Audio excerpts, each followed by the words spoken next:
veteran that has served and defended this country since 1978. Insight that has been molded by the commitment and sacrifices of the Americans that are defending and have defended our freedom for the past 246 years. Unfiltered, unedited, and certainly not PC. We are those people. Let's stand up and stand firm. Good afternoon, everyone. I'm glad to see everyone come on board. Little stormy day here in North Alabama. Got some thunder and lightning. So, just a head warning if for some reason we lose our power or I lose internet access, um, we'll just end the show at that point. Hopefully that doesn't happen, but I do live in a rural area of North Alabama, so it could very well happen. Let's hope it doesn't. I'm looking forward to a little bit on today's show. We are going to make an attempt to take some call ins. Um, we'll see how that works in the second segment of the show. I'm not going to do them at the top of the show, but we are going to try to take some call ins today. We'll see how that works. This is a new thing for me. Haven't quite figured out how to work it all through yet, but we'll get through it and we'll try to take some of your calls today. And when we get to that segment of the show, I'll put that phone number out at that time. Got a lot going on out there, especially with Afghanistan. Our veterans and the way they feel on things right now, really starting to bother some people, and I don't blame them. There's a lot of things going on there that bother me also. One of the big things is the misinformation that's being put out about different happenings over there, i.e., weapons, biometrics, the whole bit. I've actually had somebody accuse me of leaving equipment behind. So we'll get into a little bit about that. Morning, Ellen. Glad to see you on there. Thank you for coming on. And my name is spelled with a Y, not an I. I am a male. Just picking on you, but that is the way it's spelled. Sorry about that. I've got to turn this down so I'm not being interrupted. Sometimes I get in a hurry and I forget different things that need to be shut down or turned down. But yeah, that we're going to take a look at some of the political ramifications that come out of our generals when they put, politics over tactical, political versus tactical decisions. What are they thinking? What are they doing? I'll give you my opinions on that, and we'll look at some of the things that have come out recently from some other veterans, prominent veterans that we see on mainstream media. And it's really strange. This whole thing has now gotten to be a bipartisan WTF. What are you doing? What is going on here? What have you guys done? All right.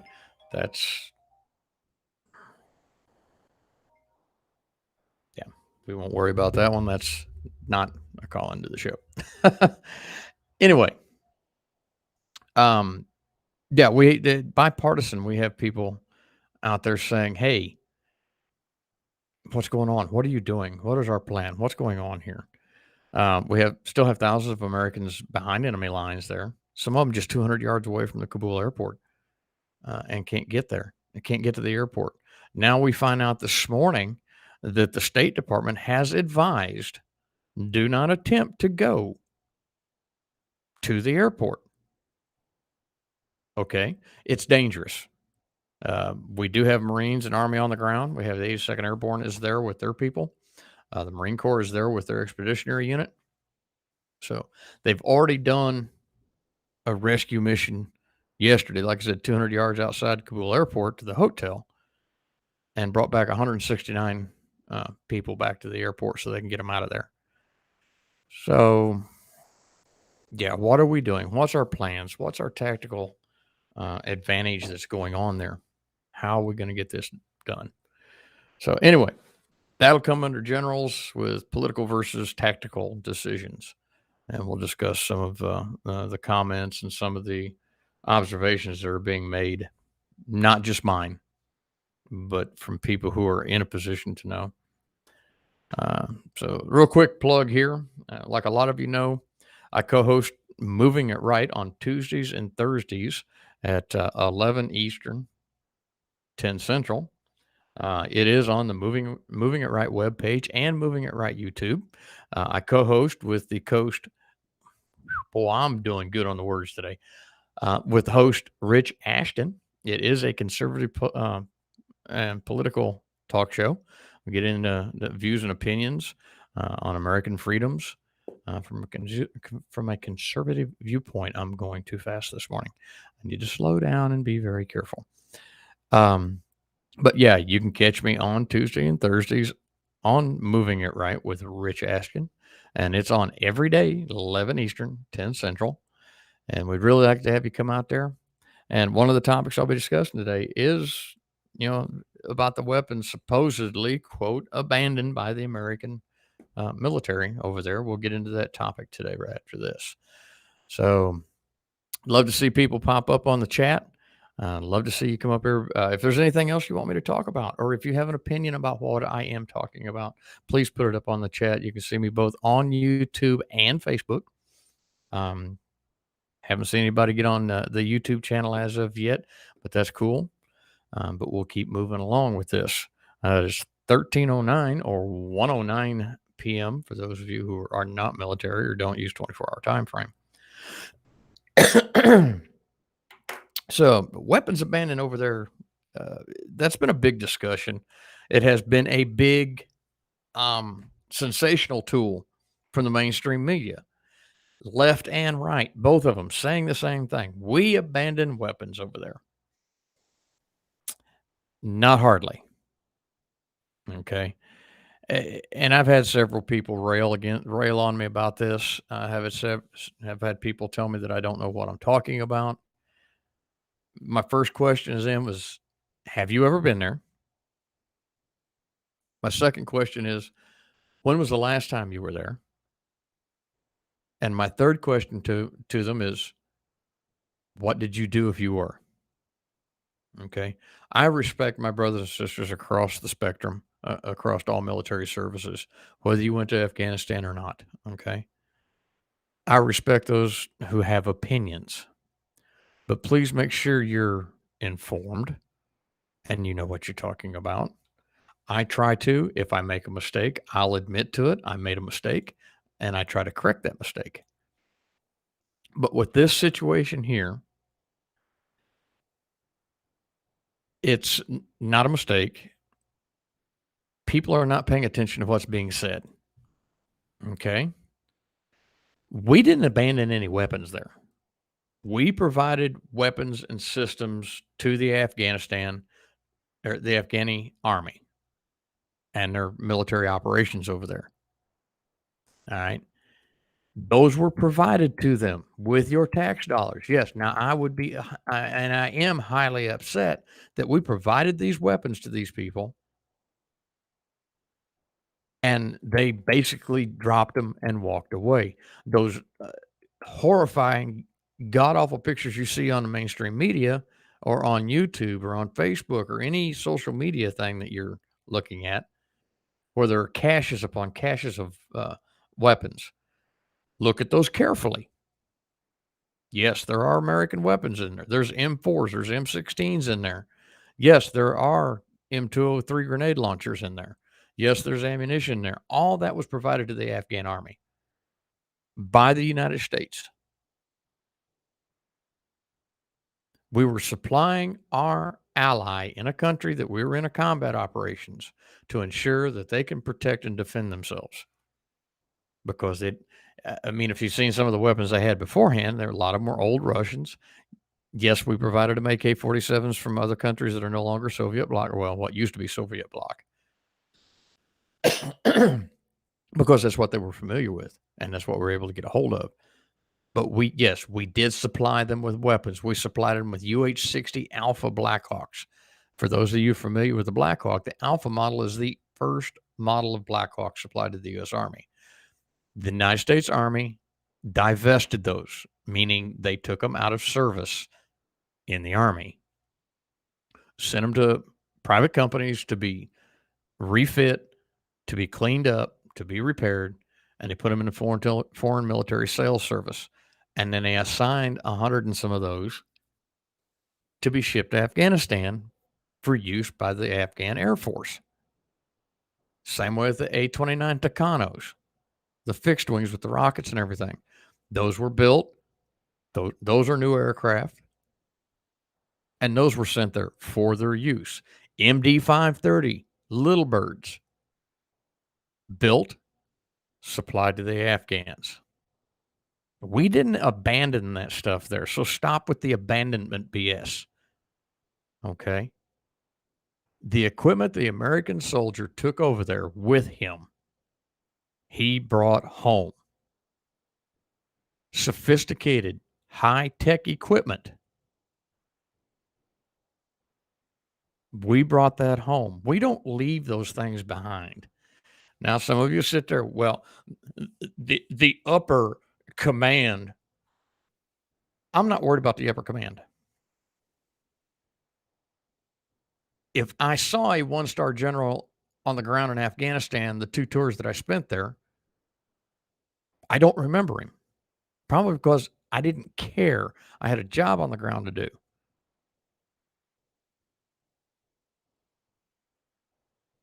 We were there to do our job.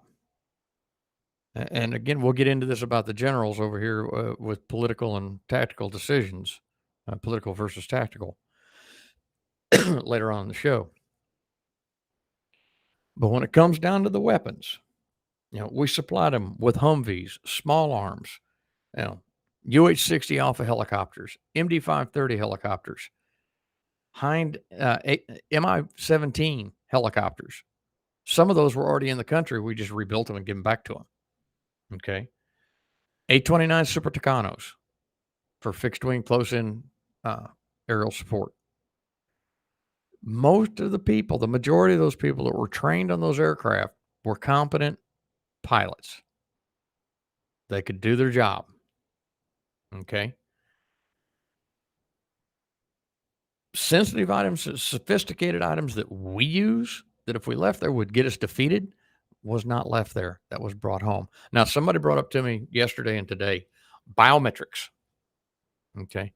Yes, we use biometrics over there to identify and to establish an identification system within the country. Okay. We have a database with all that on it. Now they're screaming today, oh my God, we left those behind. If, let's just say, Joe Snuffy out here is his own country, I come in there, I help him fight somebody that's trying to take his country over. We get him out, but we need a way to identify all of these people. We do that. We provide him with biometrics. We get this identification system all set up. Now, when I get ready to leave, do you think Joe Snuffy is going to let me take that with me? No, because that's his countryman's information on there. First off, I don't need it. I really don't. I have a database already that went to besides theirs.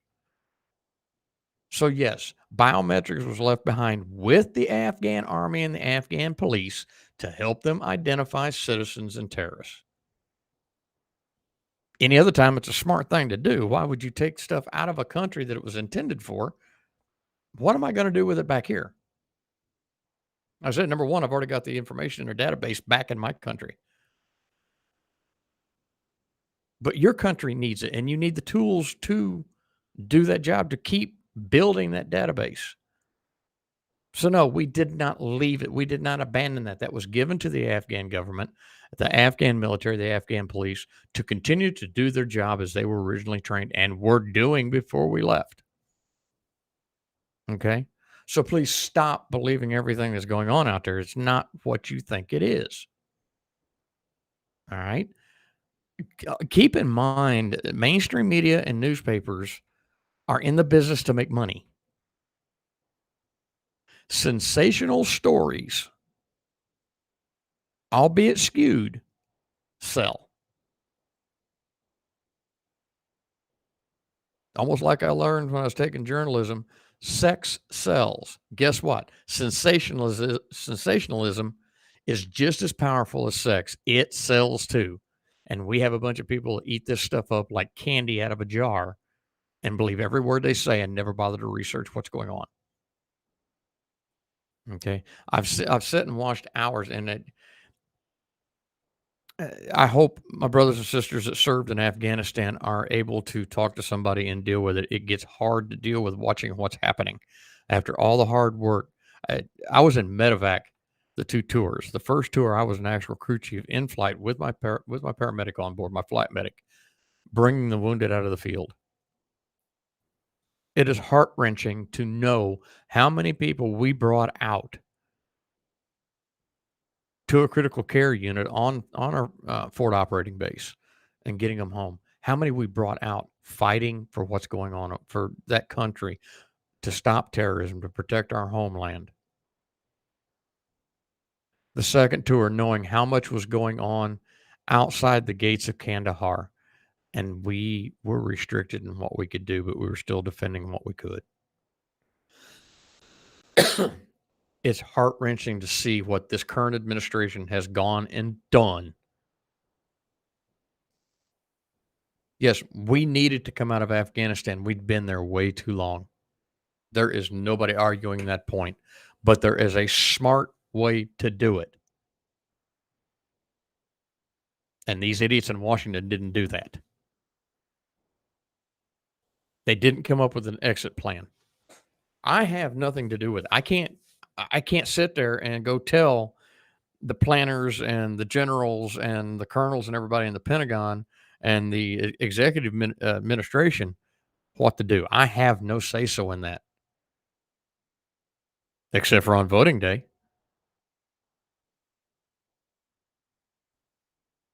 Okay, but I still have the freedom to express my opinion. And these idiots had no exit plan since the day we came in there. All right, and I've kind of got off topic there. Um, but yeah, we didn't leave things behind that were not supposed to stay there. Yes, it's terrible that that the Afghan army laid down their arms, gave up all this equipment that we gave to them to defend their country and defend themselves. Now, there are some reports coming out today, and I've gotten it from various sources, both military sources and from um, reliable news sources, that there are pockets of resistance, very strong resistance against the Taliban that are starting to pop up. Now, the mainstream is not reporting it. So I had a hard time with it until I started getting some legitimate information from reliable sources. I again, military sources and from reliable news sources that are not going to put a spin on it. So there are some pockets of resistance out there. There are some people standing up. There are still some Afghan army units that's like, no, you're not taking my stuff. I'm staying in the fight. This is my country. But be damned if somebody's going to sit out there, a talking head pundit, and accuse the U.S. military as a whole that we abandoned the fight and we abandoned equipment over there. That's not going to fly here. I will personally take you to task if I have to. Okay. We did not abandon equipment over there. Yes, the equipment that we had there came from the United States, was supplied by the United States to the Afghan army for their use to defend their country. Another thing that I saw this morning, I saw an interesting interview, and this was on Fox News. They were talking to an interpreter that even I heard his name when I was in Afghanistan the first time. Saoub was over there, and he was a very good interpreter, very well and excuse me, very well educated, and was a tremendous help to the ISAF forces that were there, the Allied forces. And he's the first one that brought up the point that there are pockets of resistance still going on over there. He belongs to a resistance alliance. He is here in the United States now. He's been here for a few weeks now. But the whole point that he brought up about the Afghan army was their morale, their leadership, and what their future outlook was like. Their leadership was absolutely atrocious. You never knew what your political outlook was going to be in that country. Your leaders, you don't know where they came from or what kind of training they had. Yes, we had a few of them come to the States and take, uh, the captain's career course or whatever, um, officer candidate school, whatever they brought them to. I don't know personally. I know we brought some here for training besides being pilots. But these guys came in as commanders of these units, and the morale got so low. These guys are, if your morale is that low, you're not going to fight.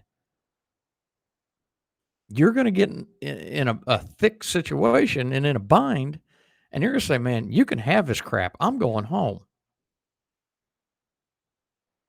I'll just deal with what happens after I get done.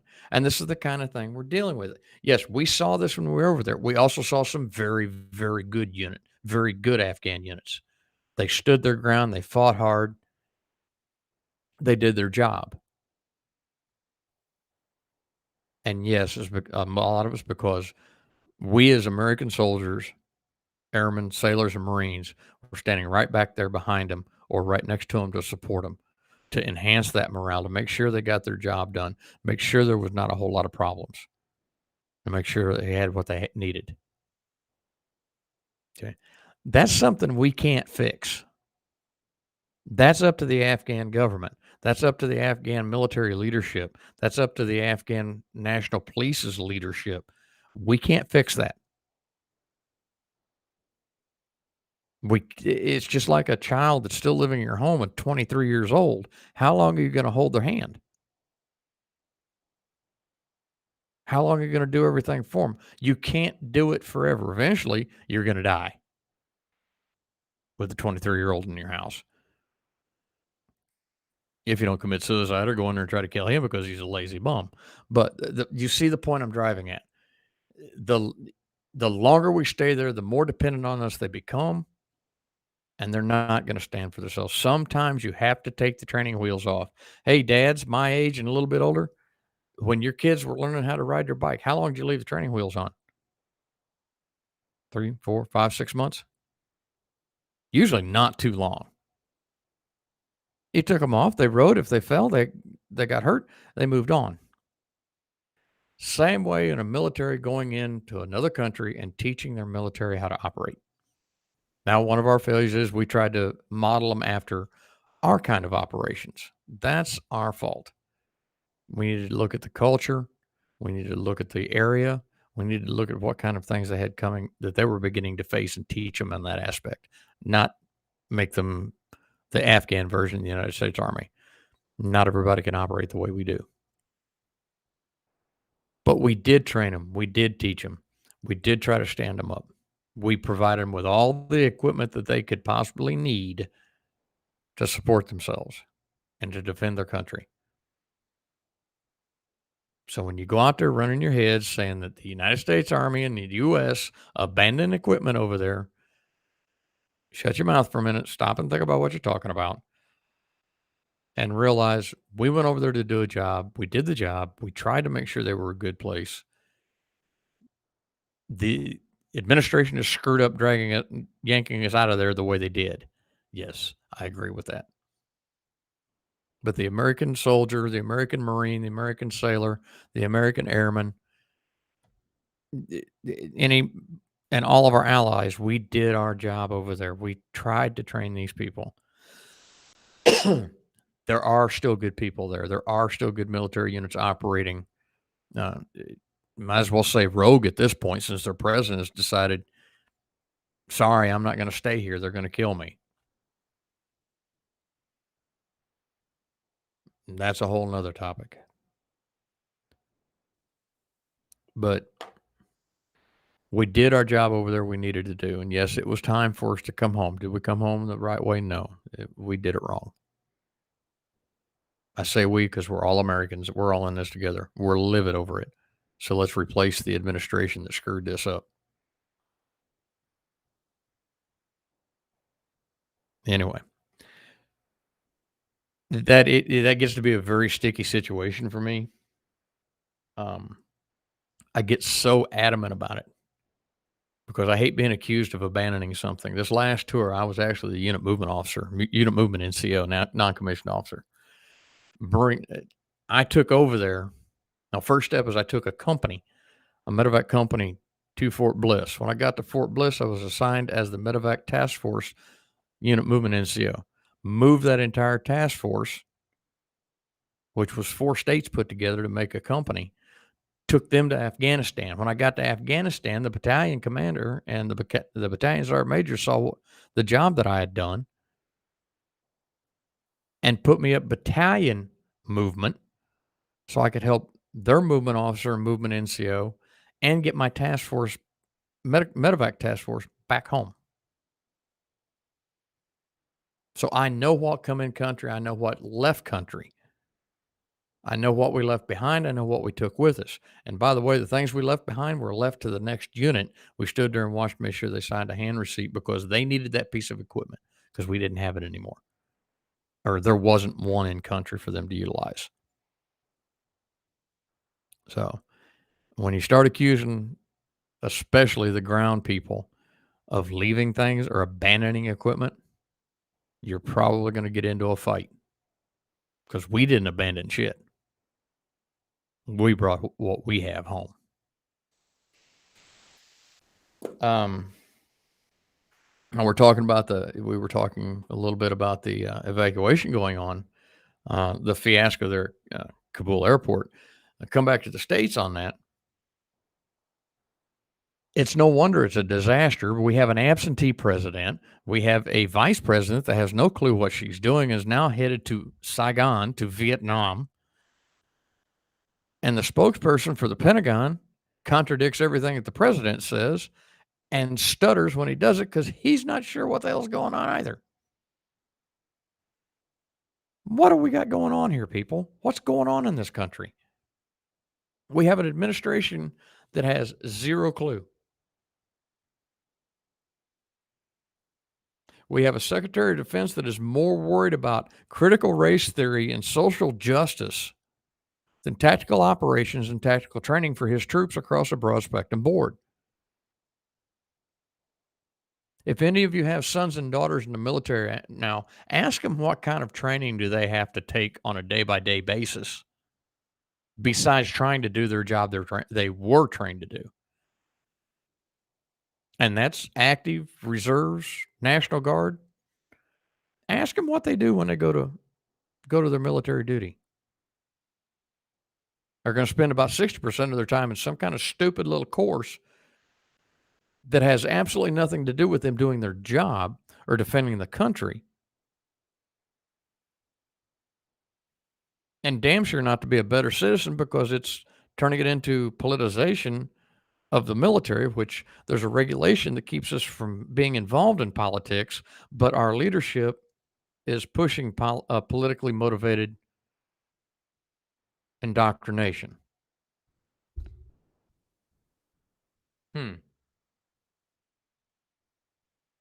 Yeah, that don't work. What's going to happen, uh, Secretary Austin, if we get attacked in our homeland? You're going to tell the enemy, wait a minute, I've got a CRT class that this unit has to attend. They can't do their job without having that. That's bullshit. Okay. All this extracurricular training that they give us, sensitivity training, critical race theory. I don't even believe in critical race theory to begin with. All this stupid crap they're coming up with. Hey, Sergeant Major Ross, good to see you on board. Thank you for coming on. All the silly training they're coming up with has nothing to do with our job. What does it have to do with a helicopter? What does it have with an infantryman going out and be able to shoot and maneuver and save his buddy's life? We have an administration that's just totally out of touch, has no clue what they're doing, but we'll try to convince you they do. But I mean it. Those of you who have sons and daughters in the military, ask them next time what their training is on a day-by-day basis. Ask them how much time they spend on their helicopter or how much time they spend on their Bradley fighting vehicle or their M1 Abrams tank or their Paladin artillery piece. Ask them how much time they spend on that. And then ask them how much time they spend in training that has nothing to do with it. So, yeah. I know I get on my soapbox and I get a dry throat and it sounds like I'm eating gravel. and truly I'm not. So please don't shoot the messenger here. Um, but these are things that get to me, uh, and I really like for the audience out there to uh, send me information. Send me what you'd like to hear me talk about. If you have something you want to talk about, ask me if you can be a guest on the show. I would love to have you on my show. Um, I always want something. It's hard to sit here and fill up an hour or 45 minutes with a topic, and all you're doing is listening to me. Then I become a talking head. So I don't want to do that. I don't want to do that. I want to be able to have everybody interact with me, give me their views, give me their points. you know, tell me how you feel. Tell me what you're thinking. Sergeant Major Ross, I'd love to have you come on, get your viewpoint. You're retired. We work together. We know a lot of things we went through. Hey, shoot me a message and I'll get you a guest link and you can come on board. Um, would be awesome to have you. Would really be awesome to have you on board. Um, Ed Dozel, welcome. Glad to see you on there. Um, thank you, Ed. I appreciate it. It's my privilege and honor to serve my country. I love this country. Uh, I've been in 32 foreign countries in all 50 states, and I've said that before. I have yet to find a better country, despite all of our failings and all of our faults and all of the nutcases we've got running loose. I've yet to find a better country to live in than the United States. So I'm proud to have served with men like Willie Ross, um, with people like David Tarver, who was a good friend of mine. He was a crew chief with me. Uh, Langston Sylvian. There's just a plethora. Josh Perry, um, just John Carlisle, Chris Dansrow. This is just a list of the guys that I've served with over the years. Lee Jones.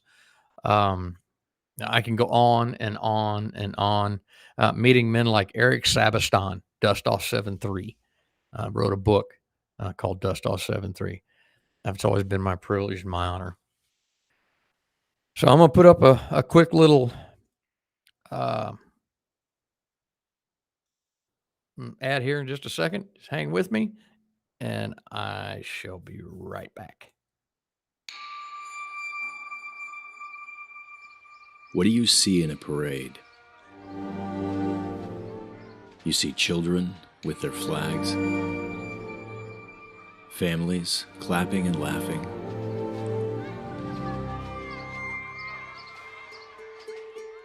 What do you see when he walks by? Do you see his struggle, his path, his fight? Do you see him? When he walks alone. When he stands by himself. But he stands knowing the force of the VFW, America's largest organization of combat veterans, has his back. We are the VFW, and no one does more for veterans.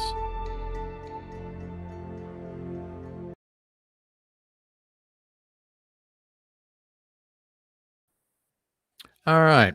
A little plug for the VFW there. Good organization to help the veterans out. They have veteran service officers there.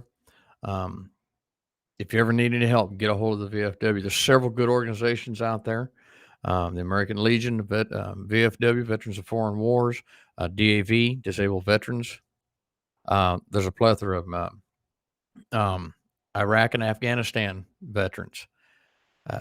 Find a service organization if you need help out there, whether you're a service member or you're a family member or you're just a good friend of a service member. Contact these organizations and then get them some help.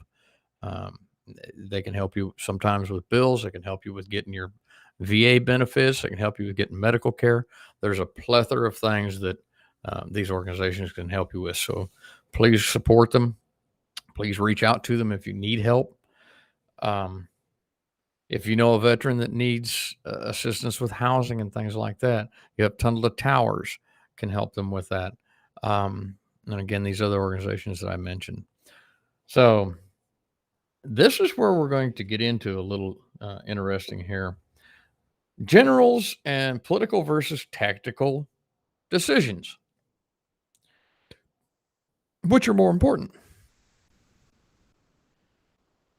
From my viewpoint as a military man, the tactical is most important to me, especially considering the situations we have in Afghanistan and some of the other places that we're deployed to.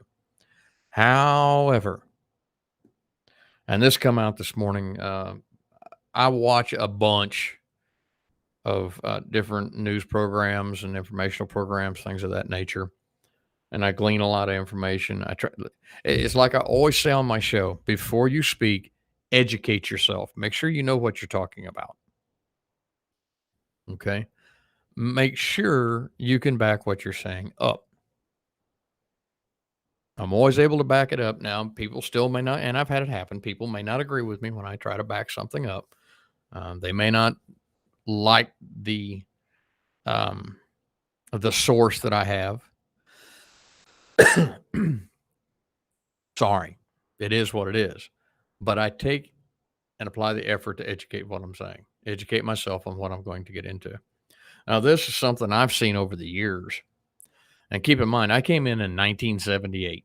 This is 3 years after our last exit from Saigon. So Vietnam was very, very fresh in my mind. I saw that debacle. I lived through it as a young man. Sergeant Major, I will do that. I saw that debacle. I listened to my uncle, or uncles. I listened to my family members that were there. It was absolutely appalling what happened. I never thought in my mind I would see it in my lifetime. But we have. All this is based on political decisions by our generals over tactical decisions. Because they know when they put that star on or when they've got that full eagle up there on their shoulders, they're moving up after they retire. Prime example is our SecDef we currently have. Okay. I'm not going to get into disparaging the man's military service. That's not going to happen. He served honorably, retired, but he put himself in the political arena. And with the decisions that are being made at this point in time is an embarrassment. When I first came in the military back all those years ago, I had respect for those officers because they tried to do the best they could. I didn't realize early on that they were also greasing their political skids. I still had in my mind the history lessons I had for people like General Eisenhower, General Patton, those kind of men. Those were still in my mind. I still were talking to my grandparents and older uncles, telling them about their exploits and some of the stuff they did in World War II, some of the stuff they did in Korea. I mean, Eisenhower was president when I was born.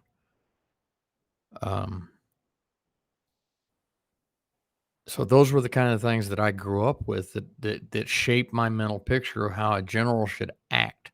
We don't have that anymore. They're more worried about their political clout and assets and ass when they get out than they are to take care of tactical. They want to please the sitting party instead of actually being the soldier and planning their operations to save the soldiers under them. How many remember the ROE years ago? Rules of engagement. Don't shoot until you call back to command to get permission. Really? It actually happened. At one point, people would have to call back to higher command to get authorization to shoot. How'd you like that in your home? Wait a minute, I got to call somebody else here in another state to get permission to shoot the intruder or someone that's shooting at me.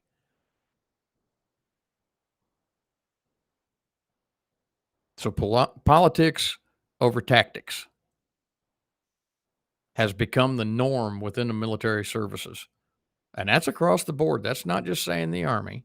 That's not just saying the Marine Corps. That's across the board.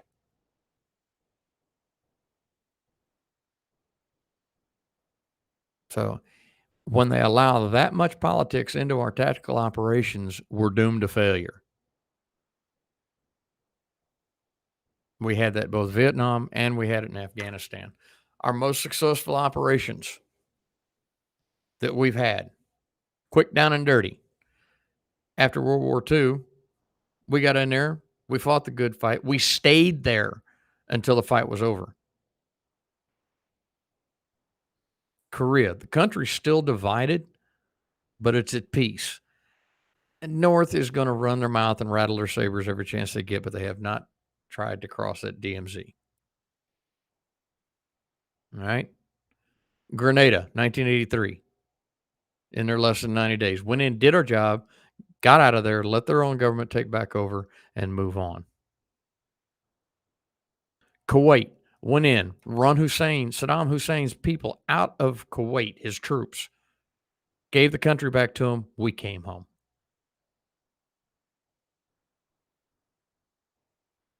Successful operations. We went in, we did the tactical thing, we did what we needed to do. Did it have political undertones? Probably. Yes, they did. But the generals were allowed to do their job. And yes, Ed Dolezal, Eisenhower had to have somewhat political. Every officer at that level has to have some politics involved with them because they've got to deal with politicians that we've elected and put in there. Keep in mind, military has always been oversought by civilians. So you've always got to play that political game, but you don't bring it back into the military. Okay. And we see that today with the type of training, extracurricular training that we have to do with social justice and with CRT and with all this other plethora of crap that's going on out there. We have more politics involved in the military than I've seen in a very, very long time. And it's only gotten worse. The adherence to learning tactics and being a tactician is almost a dying art. We still have some awesome officers out there that are wonderful tacticians, but they get so frustrated when the upper echelons go, well, we need to look at this a different way because we don't want to make these people. I don't care if those people get mad because they were shooting at me last night. And what happens to those brilliant tacticians we had? They're like, I'm gone. I'm out. My contract just ended, or I'm resigning my commission, or the NCO said, that's it. I'm ETSing. I've had enough. So politics over tactics has become the standard within our military through no fault of our men on the ground, but our upper echelon. Something needs to be done. Stop putting politicians up there. Stop letting these general officers and some of these higher ranking officers worry more about their political career. Hold their feet to the fire and make them be tacticians like they're supposed to be. Have 500,000 men and women down there below them that are depending on them to make proper decisions based on rationale, thought, and tactical expertise. Not what the jackass in the White House decided he wanted today. And yes, Ed Dolezal, many of them do go back in as military contractors. That's a whole nother show that I'm going to have. I had it 2 years ago. I did a show on military contractors, military industrial machine. One day we'll get back into that. It's not one of my favorite things. Okay. We have just about destroyed what our men and women can do when they're in a combat zone because we got a bunch of civilians running around out there doing their job, and we're spending more time protecting them than we are doing our job. So anyway, that'd be something. Please, Ed, remind me about that, and I'll put the show together, and we'll do that on military contractors one day here in the not too distant future. All right, folks. I've been on here running my mouth long enough. I've got a gentleman that wants me to give him a call. But I appreciate everybody that has come.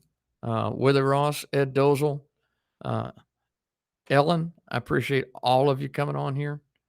All those who didn't come on the chat but are out there listening, I appreciate you too. Please support the show. Get on View from Military Mind on Facebook or View from Military Mind YouTube group, or excuse me, YouTube.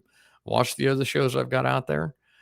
You can send me an email at vfamm2020@gmail.com, or you can leave me a message on Facebook. Send me a messenger.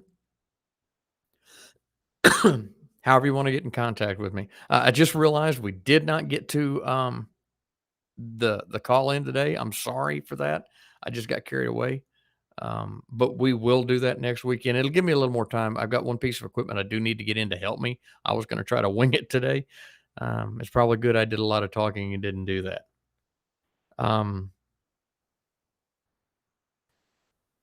But I appreciate everybody that's out there. I appreciate the men and women in uniform of all ranks and all services. They're near and dear to my heart. When I put them in my aircraft in 12, I didn't look and see what their name tape said. I knew it was a U.S. military personnel that I was bringing home. I knew it was an ally that I was bringing home. I knew it was a civilian that was hurt by counterfire. So please remember all those in uniform and all those that are still deployed. Remember our men and women over there in Afghanistan right now trying to bring American citizens home and some of our allies. So until next Saturday, again, I'll be on at 1 p.m., 1300 for those of you that know military time. Until then, stay safe. Keep everyone in your prayers. And God bless America. This is Terry Mills, your host from View from Military Mind. Have a good day.